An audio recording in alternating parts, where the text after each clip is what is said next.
Welcome back, everyone, to episode 8 in Talent Skill Tree. I am so excited. I had to have my next guest here. You guys are so familiar with her in our LinkedIn network, and I'm proud to present here Marie Ablaza. Hey, everyone. Hello. Hello. Welcome to the show, Thank Marie. you. Thank you. It's so good to be here. You know, it's funny. We were just talking about this. We haven't officially virtually met, and No. we run the same circles. And it's like as soon as we met each other, we're just like instant connection. We just felt Instant. like we known each other for like Yeah, we've been years. BFFs forever, Yeah, it's been great. Totally. And not only do we share the common bond of circles, you know, we kind of share the same background as far as in our careers. And so, Marie, I want you to kind of tell us and just explain, how did you get to where you're at now? Where did your journey begin? I think people love hearing stories of where people started and where they're at now. So if you could just tell us, where did it all start for you? Yeah, absolutely. For me, so I like to say that I have a very linear career, right? Like I went to school for human resource management, went to college for it, got a degree in it, and really wanted to be a recruiter. And I think that's another thing that I feel like is unique about me is that I didn't fall into recruiting like a lot of people do. Like I actually was like, I want to be a recruiter. And so when I discovered, that career path, that's always been my career path. And that's what I mean by it's been linear in terms of I've always been in recruitment. And so, yeah, I started, right after college, I was in retail. And then after retail, I went into like consumer electronics. I worked at Dolby. And I'm sure everyone's familiar with Dolby now. You see it when you log into Netflix and it says Dolby Atmos in the corner. That was a technology that was being created at the time when I was there. And so I was very like adjacent to like the entertainment industry when I was working at Dolby. And then after that, I got the awesome opportunity to work at Lucasfilm as part of the Walt Disney Company. And that was just an amazing time. And that was really fun. And again, I was in recruitment and, just really honed in my skills there. And that was actually like one of my dream positions because I really wanted to do recruitment, especially like in something like a Disney. And so getting to do that was like a great experience. And then after Disney and Lucasfilm, I went to Ubisoft. So that was actually my first foray into games. I never thought I would get into games. I will say that. A lot of people are like, oh, you probably wanted to go there, didn't you? I was like, actually, no. Like I wanted to stay at Disney at the time. But I was ready for my next step and there just wasn't an opportunity there. And so I, we're literally job searched, found a job at Ubisoft for a recruiter role, got referred to it. And from there, it just set off my journey to be in video games. And ever since then, I've never looked back. Like it's been so much fun to be in games. And then after Ubisoft, I got a referral to go to Netflix. They made an announcement that they were starting to do games and they needed recruiters to help build out the studio. It's funny, I did not expect to be here. I kind of self-rejected a long time ago that I wouldn't go to a thing. Like, to be perfectly honest, I was like, I'm going to avoid the things. I just don't think I'm fit for it. But I ended up going, like I ended up taking the interview, having the conversation, and here I am now. Like, I've been at Netflix for about a year and a half. I'm supporting the game studio. It's a brand new endeavor for the company. And it's been super fun. So really like, that's just been my journey. I've always just been in recruitment. Have always strived to be in entertainment, but had like the pleasant surprise to like go into gaming and just, really just have parked my career there. Like, honestly, like anything else after this, like, I hope it's always going to be in games. That's awesome. I love how that you mentioned that you didn't want to be in, or you didn't even think about it. It's not on your radar to be in gaming, but then you fell into it. Yeah. But do you actually, so I saw some posts that you are excited about a few games, but were you a gamer before? Like, did you actually play games before? Yeah, I grew up Playing games, like, like I have two brothers, and so I've always been like around video games. I think I took a little bit of a pause, into like my adulthood, where I didn't play games, but definitely like going into like the entertainment industry, like that was kind of like when I started getting the bug again. And then when I got into like, Ubisoft and really getting into the games industry, I was like, I should really pick things back up. And so really in the past couple of years, like I am probably like back into like the grind of like playing video games in the same vein that I was, playing when I was a little kid. So yeah. Yeah. What's your favorite type of games right now? Oh my gosh. Right now, I mean, based on some of the posts I've had, like honestly, cozy games are a thing. Mhm. And honestly, completable games. I think I've been playing games that, don't really have an end, like you can go on forever. And I don't know, it's been kind of making me feel like I can't check off a game off my list. And so I've actually been like focusing on like certain games that I can actually like finish and like complete. So completable games are my thing right now. Awesome. You hit it right on the head. Cozy games is actually picking up. And can you explain to the audience who is not familiar with cozy games? Yeah, for sure. So cozy games are just, I would describe them as like non-violent, wholesome, easy to get into. The reason why they're cozy is because they're all just about like, good feelings, and there isn't a lot of like high octane stuff, right? Like you think about like other games where it's super competitive, there's a lot of stress, there's a lot of like, there's a time countdown or something, and there's just a lot of adrenaline to like finish the objective.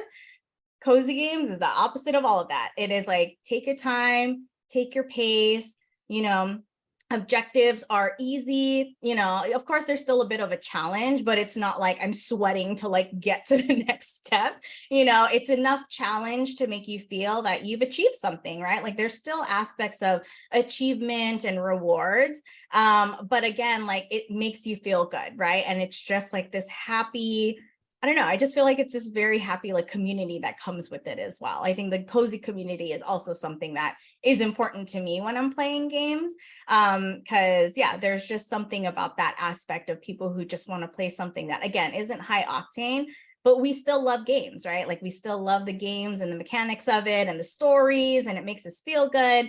And so I think that's why I also is going in that direction. Yeah, it's definitely, I've been seeing that lately, and I am part of the tryhards. I am part of the sweats. But cozy gaming is taking on a new phenomenon. Honestly, Yeah. it's sort of that Disney magic of just playing on the couch and not worrying about um, if you're competitive and you're playing against tryhards. And I Right. think Animal Crossing kind of started that era where it's cute and comfortable and you're not worrying about if you're going to beat other people, so Yeah. that's awesome. I love to hear how gaming has evolved, and honestly, cozy gaming I think has been evolving tremendously this year, Yes. so I'm excited to see that. But we're talking about accomplishments, and so I want to go back to your accomplishments Yeah. in regards to your work history. So you actually have so I think people can resonate to this, like you said, a linear path. And so you started off as an intern, and what really kind of caught my eye too is you were also a staffing coordinator or a recruiting coordinator. And Mhm. for those who are not aware, a recruiting coordinator helps recruiters with their interview process, with their offer process. They're Mhm. kind of more of the behind the scenes in regards to making sure everything is on track. Yeah. I always say this, they're always my glue to my team because Yes. they definitely are valued and needed. And so with a lot of people in our industry, their career path is that they want to get into recruiting. And the first step of getting into recruiting is become a recruiting coordinator, and Mhm. then getting to that next step of being a recruiter. So how did that walk us through that journey, how that went for you? Because Yeah. I think people would love to know, like, how can I become a recruiter? Because I get that question asked a lot. It's like, absolutely, recruiting coordinator is definitely a step to Yeah. recruiters. Absolutely. Yeah. So definitely recruiting coordination is the absolute step to go into recruitment. For me, how I was able to make that transition was just like really just leaning into the recruiters that I supported, right? So when I was back at Dolby, I was supporting 5 recruiters at the time.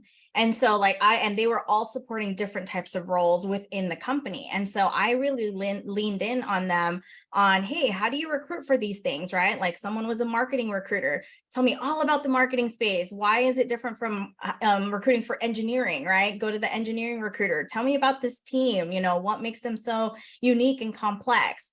Go to another recruiter who's just all about, like recruiting other recruiters, right? Like R&R. And so like, what does that look like? How does that work? A global recruiter, tell me what that means, right? So I really leaned into like the recruiters that I supported. And it was the same thing when I was at Lucasfilm and also at Disney. I supported Lucasfilm recruiters as well as, some recruiters that were on the Disney side. And I just really leaned into them as well. Like, tell me about your process. Like what are things that as a recruiter or as a coordinator, I wouldn't see, right? Because obviously like there's a lot of visibility between recruiters and coordinators, but there's still those nuances that are like, okay, what's behind closed doors, right? Like what is the things that I may not be seeing as a coordinator that I should know about, right? And then when I leaned into the recruiters that I've worked with, I think another thing that I found was just mentorship, right? Like one of my the recruiter that I supported at Lucasfilm, she was incredible. Like she told me how she became a recruiter. And even though she was all like, maybe these practices, aren't as new school as it is now, but these were the ways that like it helped me to build relationships, really listen, right? Because listening is a huge part, especially when you're doing phone screens and you're having to like take down notes and hear someone's story in like a half hour and be able to boil it down to a summary for the hiring manager. So she taught me all of these little like nuances about being a recruiter that isn't on like a recruiter 101 manual. And so I really appreciated that. So I think that's really how I made that transition, was just lean into the people I was supporting, asking them if they could like, share what they could with me, within reason.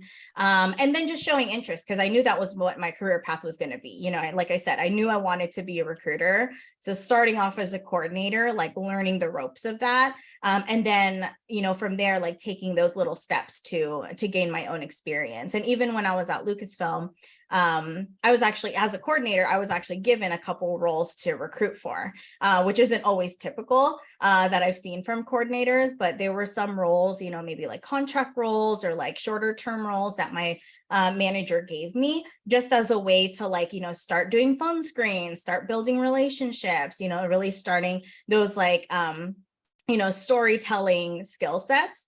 And so I feel like that was like super instrumental to like, my next step when I did end up leaving and like going into a recruiter role. Yeah.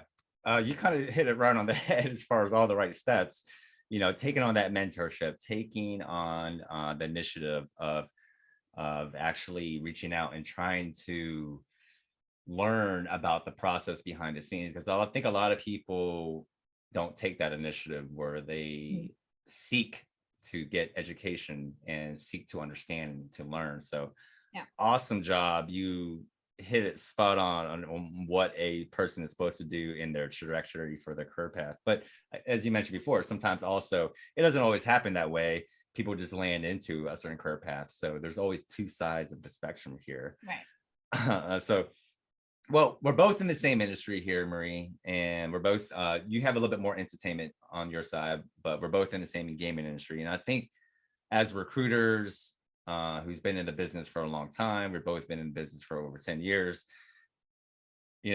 What can you say? What type of advice would you say to people? And it doesn't have to necessarily be, transactional or, this is exactly what you need to do, but overall, because you're good on personal branding and you're good on techniques and advice, what would you recommend to people who are trying to break into the gaming industry or entertainment industry? Yeah, absolutely. I would say, I hope I'm not going to be like a broken record, because I'm going to be like networking, like, of course, networking, right? Like, I think that is still so prominent today. And so I will start with that. Networking is going to be so instrumental. Like I think for me too, like my sentiment around it is that breaking into entertainment, breaking into games, like the bar is still very high for some reason, right? It's almost annoyingly high sometimes because I'm just like, there's so many great people, and this, from just networking with the community, there's so many great people that would be great for these industries. But, it does take, extra effort, extra work to get there. And I think networking is just always going to be like the number one rule is like, sometimes it is who you know, right? Like, I think that is still very prominent, and that's the reality, right? I know some people don't like to hear that, but I think that is going to be the reality about these industry is that it's still who you know, right? But the next piece of that I think doesn't always get shared is, yes, it's who you know, but I think it is important with, how you make people feel about you too. And that's that relationship piece, because I think a lot of people go, well, I know you, Marie, I know you, Justin, right? And they leave it at that, but it's transactional. There's nothing that, there's nothing really in between that really could sandwich us together to be like, I would absolutely like recommend you, or I know enough about you as a candidate, to put you forward or help move you forward in your journey, right? And I think that's that work piece that I think is important to highlight. Is this? Yes, you can network all day long. You can know people, every day, but it is that relational piece that is so critical, because it is who you know. But then, how does that person feel about you, and how do they elevate you and help you into your next step, right? So I think that's one thing that I would share. And then there's just something so critical about like understanding the industry, right? Like I've so many times, like when I was at Lucasfilm and Disney, people would be like, oh, I want to work there because I love Star Wars. I've watched all the movies. And it's like, that's great, but that doesn't give me any context. And I think some people get caught up in like, well, I want to work somewhere that I'm passionate about. And if I'm passionate about that certain brand, that makes me a good candidate. But it's like, that's actually not enough. Right. And so I think it's like, again, like taking that next step, taking that leap and saying, okay, it's okay to love a brand, right? If you love, Activision, if you love Blizzard, if you love Netflix, whatever the brand is, it's okay to love it. But what will you bring to the company to elevate them? Right. And so I think like understanding the industry, understanding the trends, knowing what their problems are, right? Like every company is trying to solve a problem. Like what problems are they trying to solve? And how are you going to be part of that solution, right? Because the problem isn't to solve like, oh, people aren't watching enough Star Wars, right? What Lucasfilm is trying to solve is probably like, how do we make the next Star Wars, right? Like we need that innovation. We need that storytelling. We probably need something that will be Star Wars-esque, but it's something else. It's the next big thing Lucasfilm's going to do. Right. So I think it's really thinking about like, yeah, what are the problems to be solved? What is happening inside the industry? And then how you, how you apply your own problem solving and, approach to like help those companies out. So I think those are like the two big things that like I would really share as my advice is networking, right? Don't stop networking, but remember, it's not just who you know, but like the relationships that come with that. And then, just being on top of, industry, what companies are trying to solve and like how you will help them to, elevate their, elevate their company moving forward. What do you bring to the table? What do you Absolutely. bring to the table? Yeah, Exactly. I get that I get that a lot actually too as well. I get a lot of people say, "Well, I love your games. I love your industry, whatever company I'm working for, whether it's the government or whether it's a AAA company, is like, I love it. I love it. Okay, that's great, but how can you provide that value, Right. And so that's Right. the other important piece that people do tend to kind of overlook. I think it's spot on. You also mentioned personal branding, and I love your personal branding here, Marie. Thank Your you. Let's talk about your personal branding, because I do think, how do you stand out? And I preach this all the time. How do you stand out in a sea of clones? Because honestly, there are clones out there. You unfortunately you're not unique when it comes to job applications. You may be unique to God's given earth and everything else, but when it comes to job applications, you are not unique. And how do you stand out to be unique, to showcase how you're unique? to decision makers and so forth. And so with your personal branding, it really speaks volumes because I recognize you right away for your personal branding. Let's talk about your personal brand a little bit. Can you share us what your personal brand is and how does that help you on your journey as well? Yeah, absolutely. Yeah. So when I think about my personal brand, I think for one, I laugh at it first because it is silly, right? Like I really do look at my brand and I don't think there's any seriousness in it when you first look at me, right? Like, and when I first started my branding journey, that was actually one of my fears. I'm like, who's going to take me seriously calling myself the fairy job mother? I love this, all this magic and pixie dust stuff.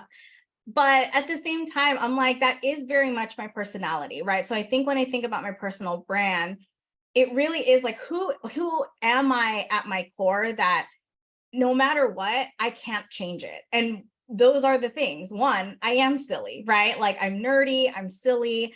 I really do see like the positive in a lot of things. I'm very optimistic. I'm way too, have way too much energy for someone who doesn't even drink coffee, like those are kind of like just essence of me that I think was really important when I decided to like build my brand.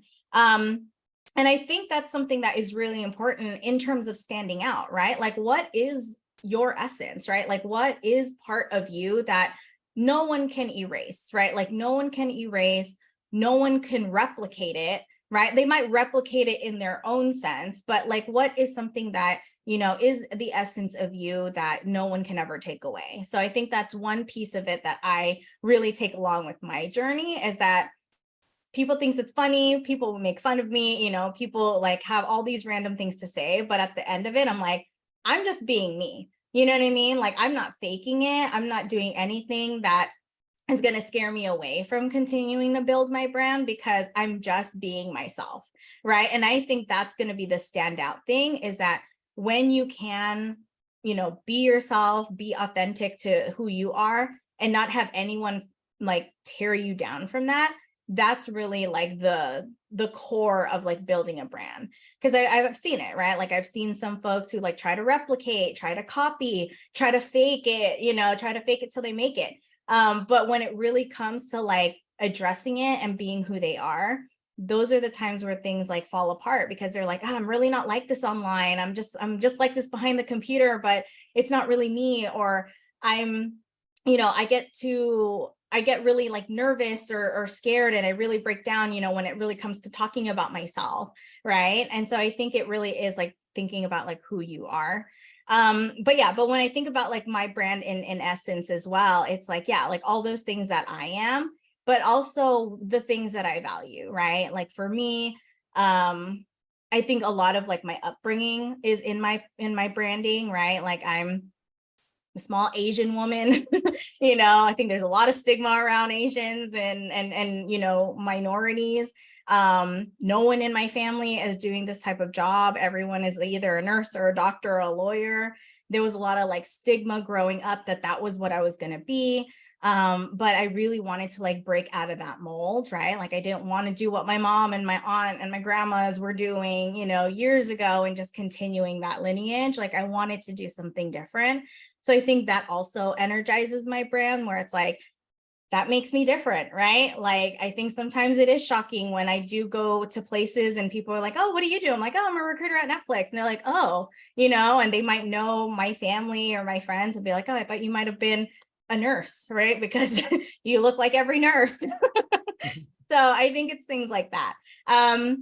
And then just really like for me, like, yeah, the value of just giving back, right? Like, I think when I broke out of the mold and building out my career, I had so much help, right? Like none of what I've done and accomplished is because I did it alone, right? Like I begged for help at times, right? Like I really wanted to like surround myself with people that were going to help elevate me in my career and help vouch for me and help, drive me forward and break out of my shell and do things that I was uncomfortable with if that was really what I wanted to do.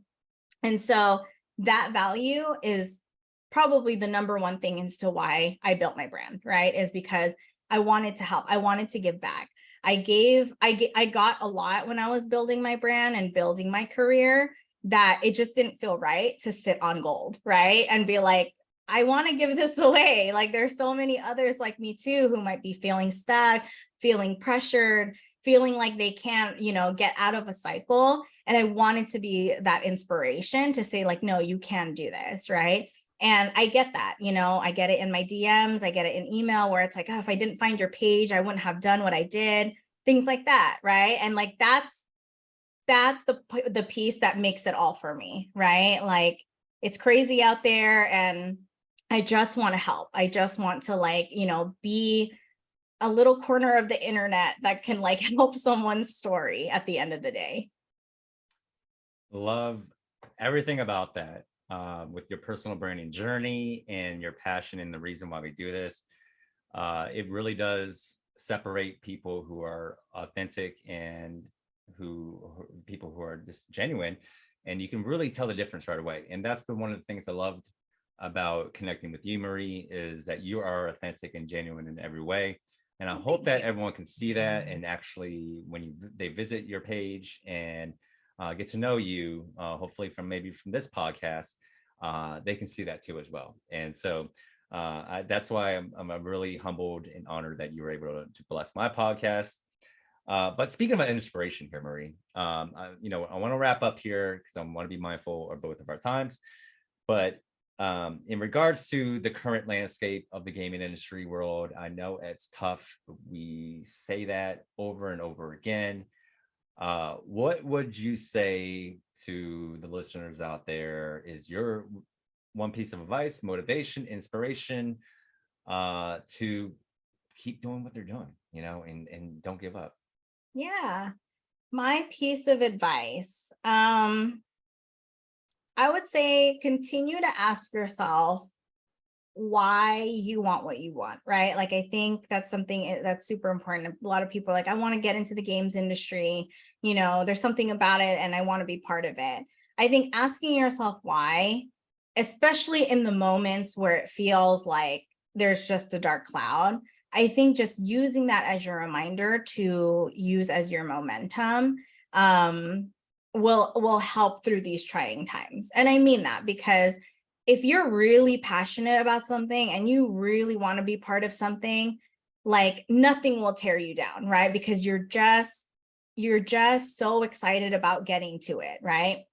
Like a video game, right? Like you're like, oh my God, I just want to get past this level. I don't care if I'm up all night. I don't care if this is my 40th try. I want to get to that objective because I just care about it so much, right? There's an achievement, there's a recognition, there's just this feeling of satisfaction that I know is at the end of that is going to be worth all of this time, right? And so I think like when you ask yourself that question, especially in the midst of like, dark times and, trying times, I think that can really, really help motivate, right? And let that be like your light, in those moments, right? Because I think when things get hard, like you just dwell on that, right? And I get it, right? We're human. Of course, we're gonna like be sad when it's time to be sad, be frustrated when it's time to be frustrated. But I've also seen when people anchor to that and never let go. And that is hard because you become resentful, you become bitter. When you reach out to people and talk to people, you can sense that. I've actually gotten DMs and messages of people who are so frustrated in their search. They took it out on me and I'm like, wait, we just met. What did I do? Right. But they just feel this frustration. And so I would say, take a beat, ask yourself why. Is it still important? Is it still something that you want that badly? And if it is, then yeah, continue to use that. But if you need to pivot and you need to like reassess, then also do that, right? Just like a game where, you're going to go after the boss at the end. You tried it 30 times. You just can't get past it. Change the strategy, right? You could change the strategy, but you don't have to change the goal. That's the advice. Awesome. Awesome. As you were speaking, so two things, just to recap. One, your North Star, your guiding light, how to be rooted, how to bring it back down is reevaluating your North Star. And in order to follow your North Star, you have to be rooted and grounded. And what grounds you? Is it really your passion in gaming, or is it something else? And if it is something else, then it's okay to pivot. Yep. Perfect. Perfect. And then the second one, you mentioned in regards to we all get this. We get the frustration. We understand there's frustration out there for all sides. Yeah. And instead of resentment, gratitude over Yeah. resentment, which I wrote a post about.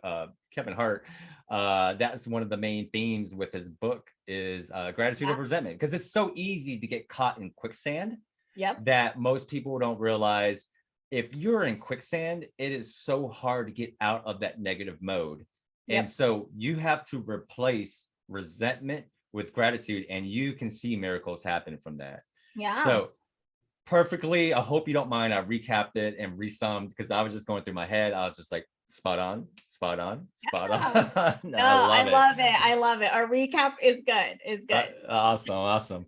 Well, again, Marie, thank you so much for coming in on my show. I'm very humble and grateful. This is my little podcast. And, as I mentioned before, we run in circles. If anything, I love meeting you virtually in person. Continue. Hopefully you guys can out there in the audience can see that we will, connect and showcase more.